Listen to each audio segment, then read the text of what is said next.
One of the most common questions I get asked as somebody who had a crazy weight loss transformation. This is mostly from the male demographic, but everyone always asks me, how much do you bench? I don't know, because I don't really bench, you know? And like I don't do barbell bench, I do dumbbell bench. But like people ask me, oh, how much do you bench? 225, fucking 350? No, I don't know. I'd be impressed if I could bench 185. But long story short, there's not one way to skin this cat. There's not one way to do anything. Now, obviously, if we're talking about weight loss, the only way you will lose weight is a deficit. You know, as far as muscle hypertrophy, the only way to do it is to induce a strong enough stimulus to where your body's like, oh fuck, we gotta adapt to this.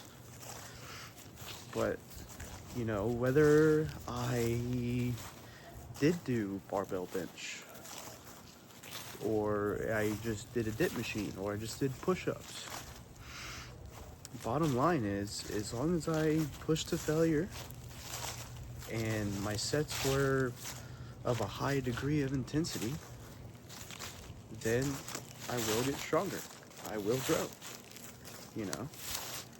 But to have somebody say that, like, you have to do bench press to get a big chest, or you have to do this curl to get big biceps is simply untrue. The best exercise is the one that you like to do, because if you like to do it, then you're going to keep doing it. And since you like to do it, you're going to be able to go harder, because you're like, fuck yeah, this is fun, you know? And same thing goes for, like, everything in life. Don't let somebody walk in there with their opinions and be like, well, you have to do it this way. You know, you should do it this way. It's actually better if you do it this way. Like, you know, like, be open to their constructive criticism if they're offering it, but don't take everything everybody says at face value, you know?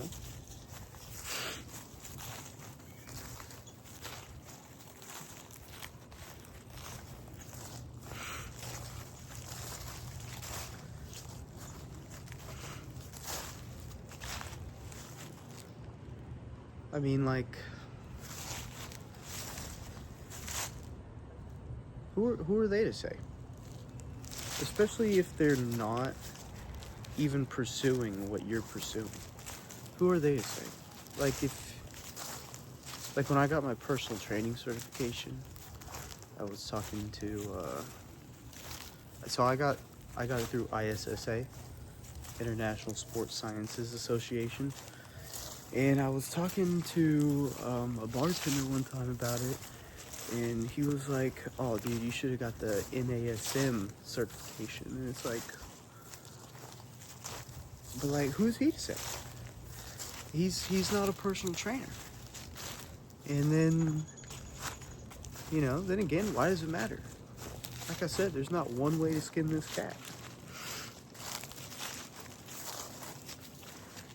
But the best way to accomplish something is to find the way that you like to do it. You know, whether it's dieting, if you like to save your calories for the end of the day, then do that. Don't let anybody else tell you otherwise. If you like to have a big ass breakfast and then not eat the rest of the day, do that. Don't let somebody tell you that, you know, that's wrong.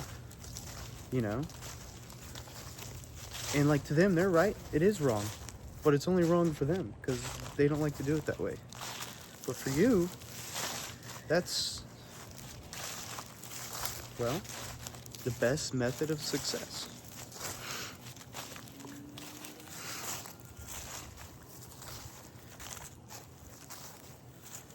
I mean,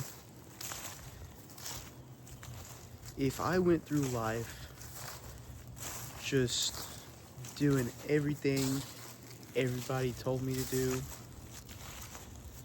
I probably wouldn't be where I am today, because all the shit everyone tells me, you know, I've tried some of it, and I'm like, this ain't for me. I don't know how you do this, you know? Like, what the fuck?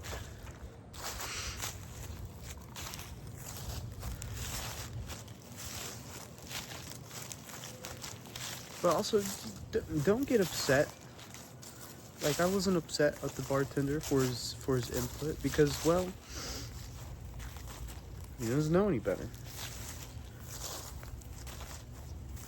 A lot of people don't, you know? They think, you know, like, big chest must do bench press.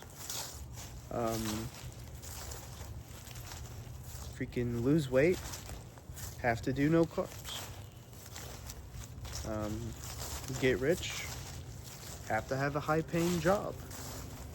Which, you know, all of those factors do work, but they're not the only way. I mean, there's people out there who get rich from fucking insurance claims, stock market investments, gambling winnings. There's people who get fucking jacked and muscular out there from lifting concrete blocks, doing calisthenics. I mean, most blue collar guys aren't like crazy lean, but if you watch them motherfuckers, they're strong. Picking up 2 cinder blocks at a time like they're made out of foam.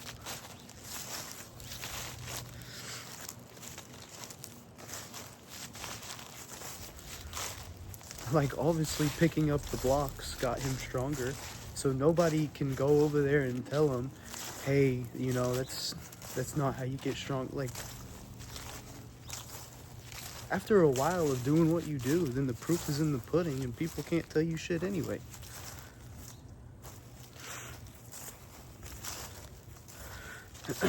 That's why when you're starting out, it's the hardest, because everyone thinks they know better and tries to tell you what to do. The thing is, the best part is figuring it out on your own, you know? Not having the instruction manual, but rather creating it as you go.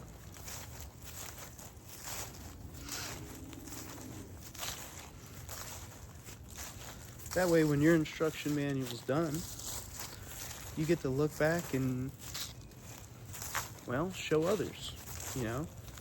Hey, this is what worked for me. However, you know, you don't have to do it this way, but they could take something from your instruction manual. They might not like the whole thing, but they're like, you know what? What I saw on page 2 was pretty cool, and I kind of like that. We're gonna start doing that.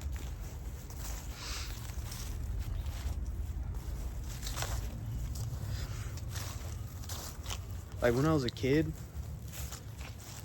and my parents were teaching me how to use writing utensils, I'm pretty sure I'm actually supposed to be left-handed, but every time I picked up a crayon or a pencil with my left hand, my parents would take it out and put it in my right hand. And then, you know, like, they had left me alone for a little while, and they came back, and I was coloring, and I was using my left hand again. And, you know, they were kind of just like, well, I guess he's left-handed. They were watching me for a while, and then they notice he keeps fucking switching hands, dude. Freaking, I guess I accidentally made myself ambidextrous, you know.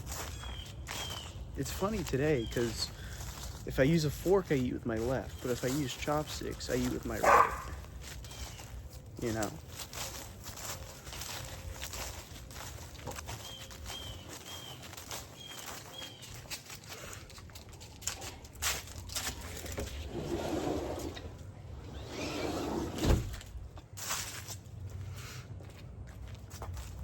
But for anything out there, if there's something that you like Don't let anybody else tell you otherwise. Because like I said, what they think doesn't matter. You think fucking Pokemon cards are cool? Then they are cool. Because you say it's cool. Who cares what anybody else thinks, you know? If they don't like it, then that sucks for them.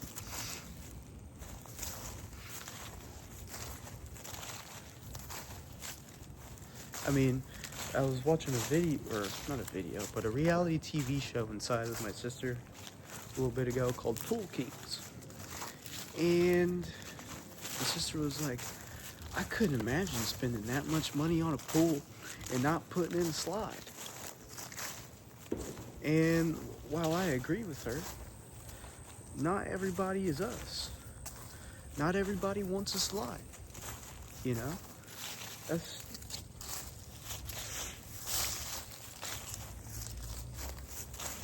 You gotta remember that everybody's different. And that striving to be normal is a waste of time.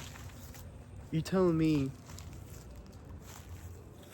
you were born here and you've made your goal to be normal? You just want to be normal. Average, you know? In a world where, like, there's nothing stopping you from becoming great, extraordinary, prestigious, you're like, I want to be normal, you know? So you dress following social constructs. Your hobbies follow social constructs. You know, constantly following what's popular. And for what? Is it for you? You know? Do you do those things because they're popular? Or because you like them? Because everyone else thinks they're normal? Or because you like it? You know?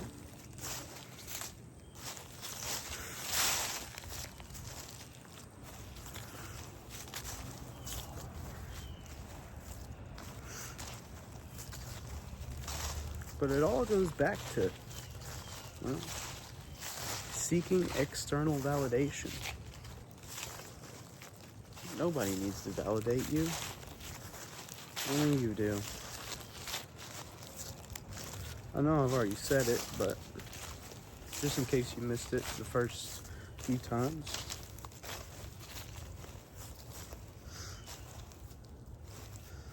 I mean, somebody could walk up to me right now and be like, your outfit's dumb, you should change. It's 80 degrees outside. Why are you wearing long sleeves and sweatpants? And like, thing about that is they don't know any context. They don't know me at all. If it's a stranger, they don't know me. Because I'm actually about to go to the ice rink. That's why I'm fucking wearing sweatpants and long sleeves. But just remember that when people try to tell you the way to do something, or they're just being an asshole in general. Oh shit. They don't know anything about you. And you can't control other people's actions, only how you react to them. If every time somebody says something mean and you get upset, like,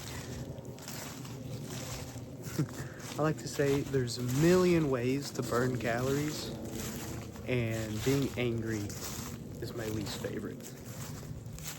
Being sad is a runner-up, you know. Out of all the energy I expend throughout the day, those two are the last ones I want to waste energy on. Because, like, why?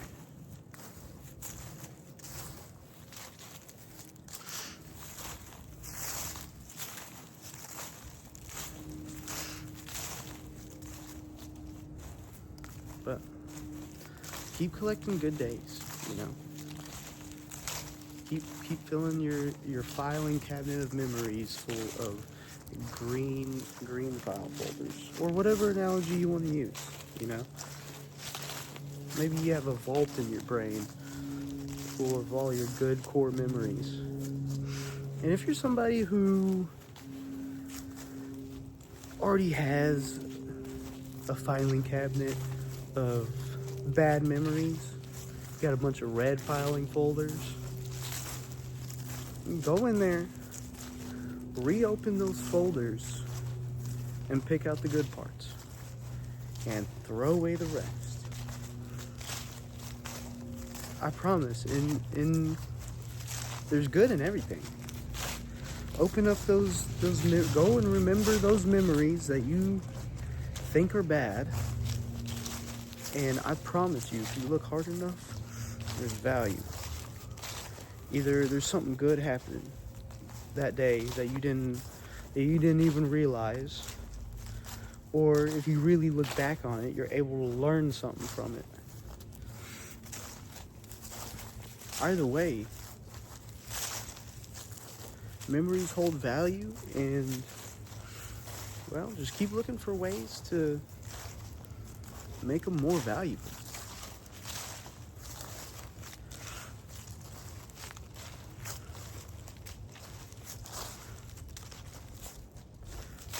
Because, like, I was watching a clip of Toji, and he's a little controversial. Dude with a gambling addiction who takes steroids, but he did say something that kind of got me thinking. He was like, everybody has two lives, and the second one starts when you realize that you only have one. And it's true, you do only have one. And so many people out there wasting it. Wake up doing the same thing. No ambition. Not chasing any sort of uncertainty.